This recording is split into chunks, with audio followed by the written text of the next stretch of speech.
तसं पाहिलं तर गणपतीला अजून अवकाश आहे, गणेश चतुर्थीला अजून जरी अवकाश असला तरी रत्नागिरीतून अमेरिकेला गणपती जातात हे तुम्हाला सांगितलं तर नवल वाटेल. पण खरोखर गेल्या 3 वर्षापासून ज्ञानेश कोटकर यांच्या कारखान्यातून अमेरिकेला गणपती पाठवले जातात. मात्र यावर्षी अमेरिका इराण युद्ध चालू आहे आणि त्याचा फटका कुठेतरी त्या कारागिरांना बसलेला आहे. अधिक माहिती त्यांच्याकडून जाणून घेऊया. दादा, काय सांगाल, आपले गणपती जे आहेत हे दरवर्षी अमेरिकेला जातात. गेल्या 3 वर्षापासून आपण गणपती अमेरिकेला पाठवतात. मात्र यावर्षी आपले गणपती कुठेतरी या ठिकाणी रखडलेले पाहायला मिळतात. काय एकंदरीत परिस्थिती, काय सांगा? नमस्कार. मी ज्ञानेश वसंत कोटकर, गणेश हुळे. माझा डी-आर्ट नावाचा गणपतीचा कारखाना आहे. तर आम्ही गेले 3 वर्ष अमेरिकेला गणपती पाठवतोय. पण यावर्षी काय झालं, यावर्षी युद्धामुळे जी शिपिंग ड्युटी वगैरे आहे, जे चार्ज आहेत ते यंदा खूप वाढले. त्यामुळे त्याचाच बोजा तिकडच्या कस्टमरवर पडतोय. त्याशिवाय तिकडची जी आर्थिक स्थिती किंवा सामाजिक राजकीय जी काय परिस्थिती आहे ती यावर्षी युद्धामुळे गणपतीसाठी पोषक नाही. त्यामुळे आम्ही मग यंदा थांबायचा विचार केलाय. आमचं बुकिंग झालंय, जवळजवळ 50 गणपतीचं बुकिंग झालेलं आहे. पण ह्या सर्व परिस्थितीचा विचार करता आम्ही यावर्षी थांबतोय, म्हणजे मूर्त्या पाठवत नाहीये.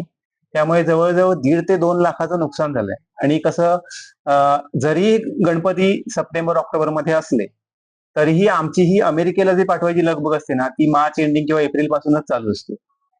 कारण इथून अमेरिकेला गणपती पोहोचायला जवळजवळ 56 ते 57 दिवस जातात.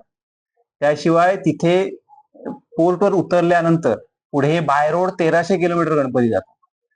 त्यामुळे जवळजवळ 2 महिने गणपती नुसते तिथे पोचायलाच जातात. त्यामुळे ह्या सगळ्या परिस्थितीचा विचार करता की आणि हे युद्ध चालू आहे, त्यामुळे मग आम्ही यावर्षी थांबायचा विचार घेतलेला आहे. नक्कीच या युद्धामुळे आपण थांबायचा निर्णय घेतला असं आपण म्हटलं. आपल्याकडे जवळजवळ 7 ते 8 कारागीर काम करतात. त्यांचा पगार आहे. वर्षभर तुमच्याकडे हे कारागीर काम करतात आणि अमेरिकेला तुमचे जे गणपती जातात हे तुमच्याकडे काम चालूच असतं कंटिन्यू. तर हा जो आर्थिक बोजा आता तुम्हाला पडणार आहे तो तुम्ही कशा पद्धतीने फेस करणार त्याला? काय होतं, आम्ही जेव्हा पुढच्या वर्षीचा विचार करतो तेव्हा पुढच्या वर्षीचे माणसांचे पगार किंवा मोल्ड, इतर जे काही रॉ मटेरियल आहे त्याच्यासाठी काही ठराविक रक्कम बाजूला काढून ठेवतो.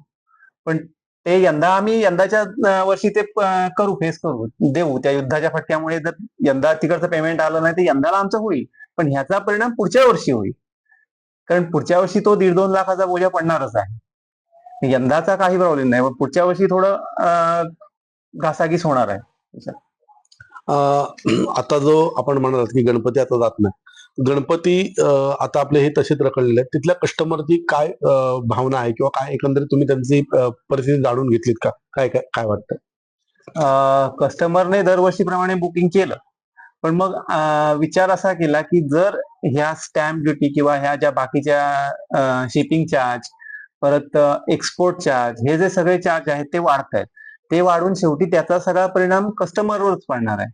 कारण आम्हाला आमचं पेमेंट मिळणार आहे जर मूर्त्या गेल्या तर, पण ह्याचा सगळा जो ताण आहे तो तिकडच्या कस्टमरवर पडणार आहे. त्यामुळे मग आम्ही विचार केला की यावर्षी थांबूया, युद्धाची परिस्थिती शांत होऊ दे, मग पुढच्या वर्षी काय तो विचार करू. नक्कीच. तर आपण पाहिलं तर एकंदरीतच हे जे युद्ध आहे हे कोणालाही न परवडणार काय. आणि आपण जर बघितलं तर इथल्या रत्नागिरीतून जे गणपती अमेरिकेला जातात त्या कारखान्यावर सुद्धा झालेला पाहायला मिळतं. सचिन सावंत, नवराष्ट्र, रत्नागिरी.